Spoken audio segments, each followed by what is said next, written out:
The prevalence of social media, immediate connectivity, and the rise of, quote, fake news, unquote, have changed our entire communication landscape.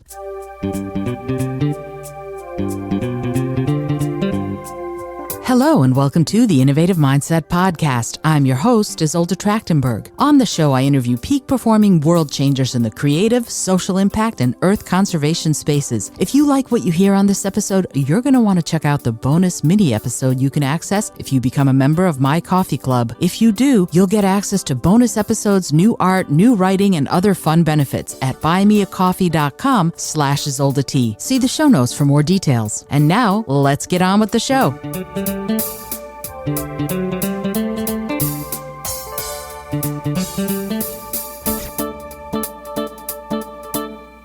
Hello and welcome to the Innovative Mindset Podcast. I'm your host, Isolde Trachtenberg. Super excited you're here. I am making some changes and they're gonna be exciting, I think. So if you've been listening regularly, you know that on Thursdays I have been creating the actual audiobook. I've been reading for you the book Speak From Within that I wrote that is all about how to overcome public speaking phobias and how to engage, inspire, and motivate your audience. And in case you don't know, I used to have a phobia about public speaking, and you can probably tell I'm over it. And I wrote the book about how I did that, really, about how I transformed myself from being someone who was terrified to stand in front of people and speak to someone who is out here all the time doing it and loving every second.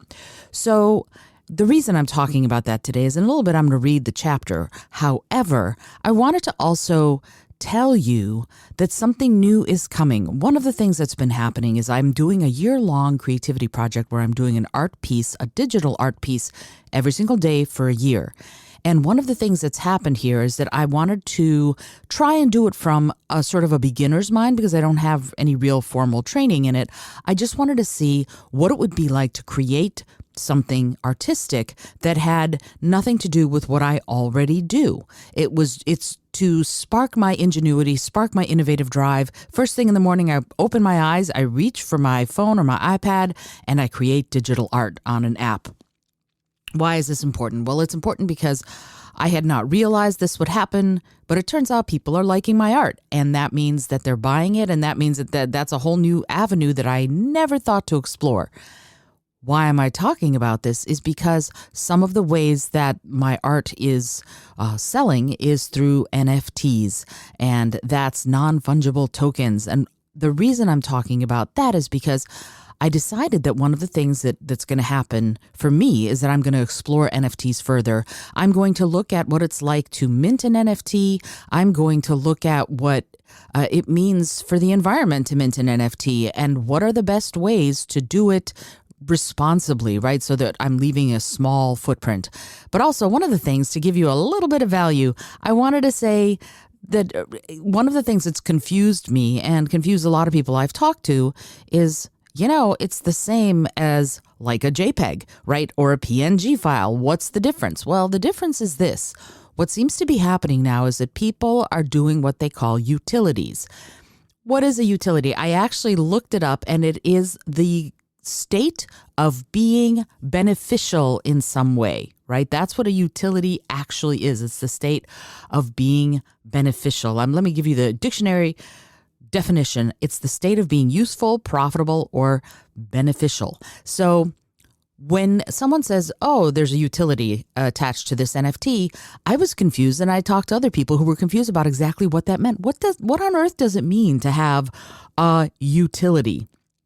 Well, it means that attached to the NFT that you create is some benefit that you as the owner of that NFT can reap from owning it, right? So it's not just I'm owning a digital art piece of Isolde's, for example. It's that for example, I've been doing this Ukraine series.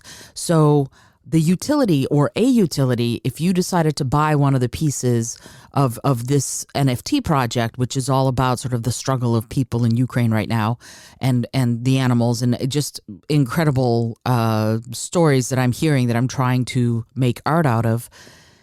If you were to buy one of those, one of the utilities would be that a certain percentage of every sale would go to help feed the homeless animals in Ukraine right now, right? So, or another utility might be that you get half off a ticket to see my next performance, or some other thing, right?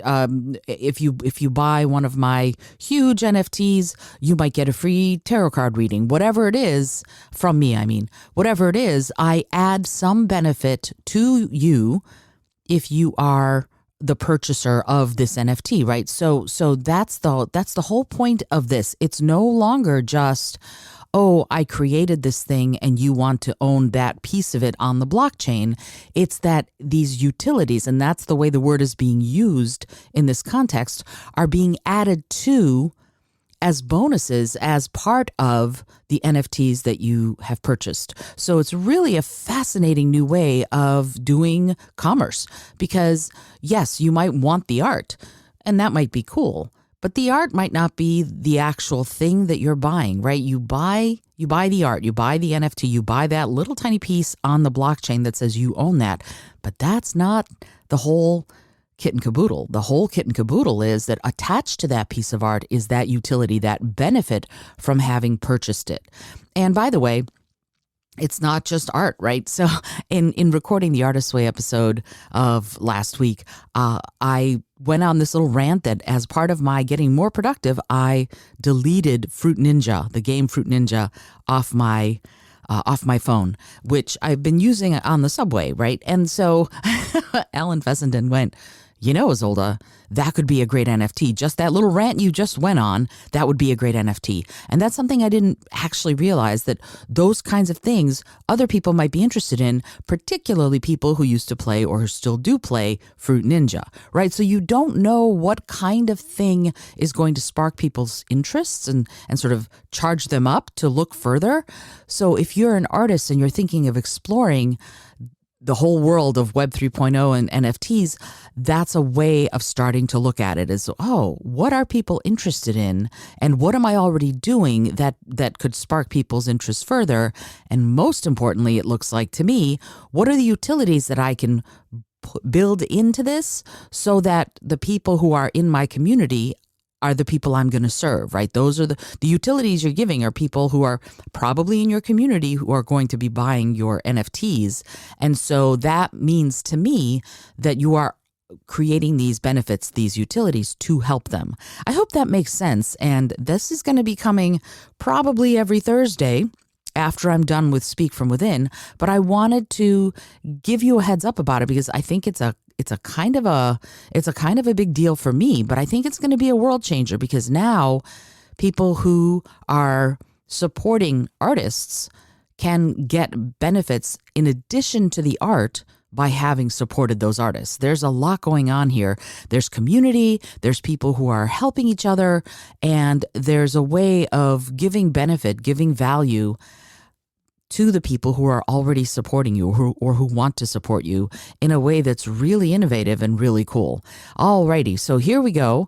Finally, after all this time, here is Chapter 20 of Speak From Within. Chapter 20. Subjective and Objective Truth. If we are authentic with our audiences, we all win. No one is pulling the wool over anyone's eyes. Objectively, we all emerge victorious because we all know the truth. Here's the thing, though. The truth can vary. Weird, right? But it can. The truth splits into 2 or 3 strands. Think of the saying, there's your side, my side, and the truth. You could also define it as subjective and objective truth. To me, subjective truth is the truth as each individual person experiences it. That's the trouble with these philosophical discussions. We can say something is an objective truth, and we might all agree on that objective truth, and then someone comes along and says, nope, that's not how it is at all.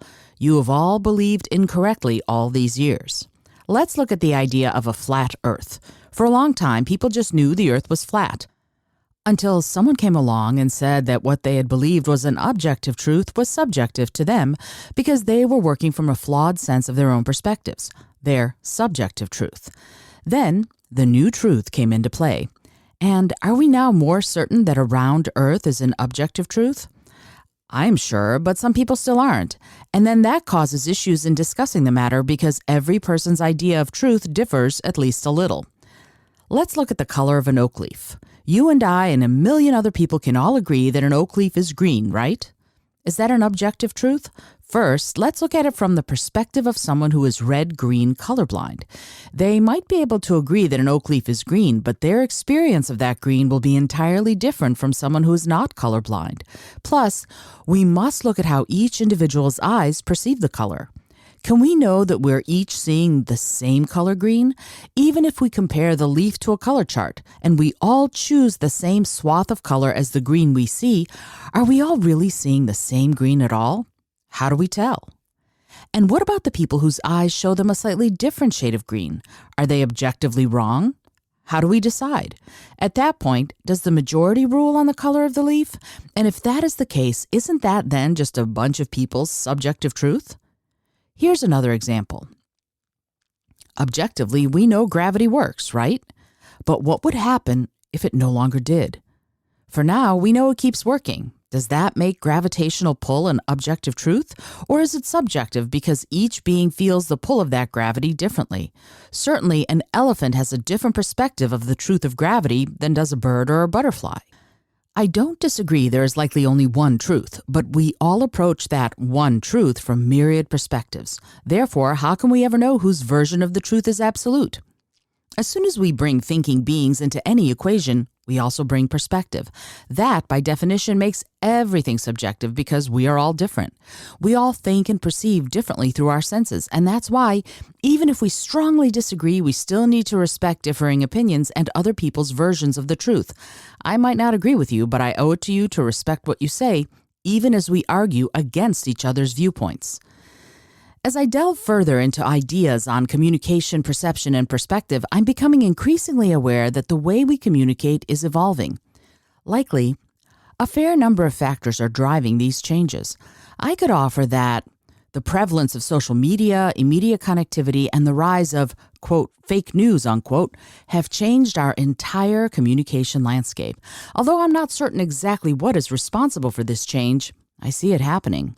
Even as I recognize this evolution, I maintain that as communicators, we are better served to respect others' opinions, thoughts, and ideas.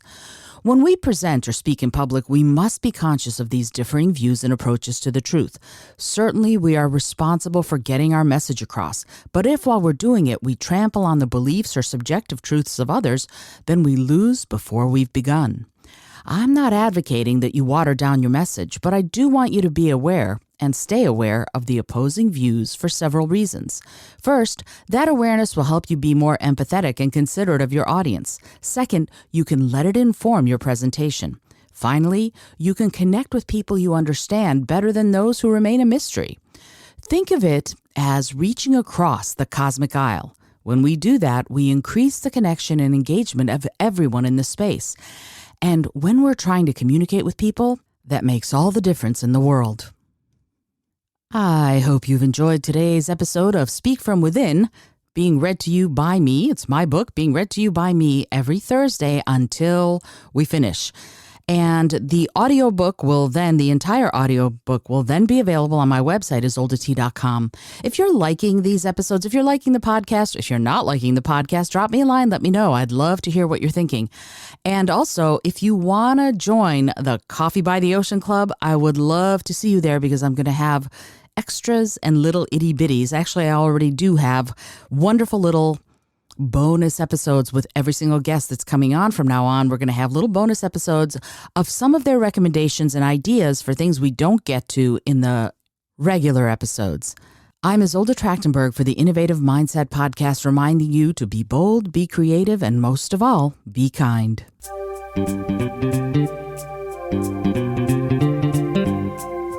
Thank you so much for joining me today. I really appreciate you being here. Please subscribe to the podcast if you're new, and it would mean the world to me if you told a friend about it. Today's episode was produced by Izolda Trachtenberg and is copyright 2022. As always, please remember this is for educational and entertainment purposes only. Past performance does not guarantee future results, although we can always hope. Until next time, remember to be bold, be creative, and most of all, be kind.